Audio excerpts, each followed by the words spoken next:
I sat there long enough with enough beers in me, nice lazy day cats women's plus size t-shirt to come up with the idea of just cutting a square out of the sagging area about 3 feet by 3 feet.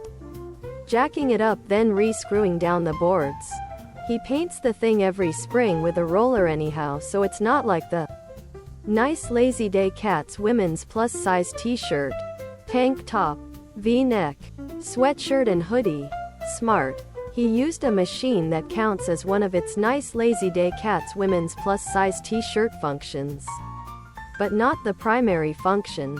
To do the counting for him, it's just enough outside of the box that most people wouldn't think to do it at all.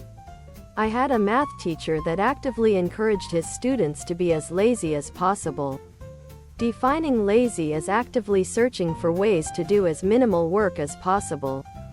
His logic was that the way math is now, it could always be simplified and still work the same.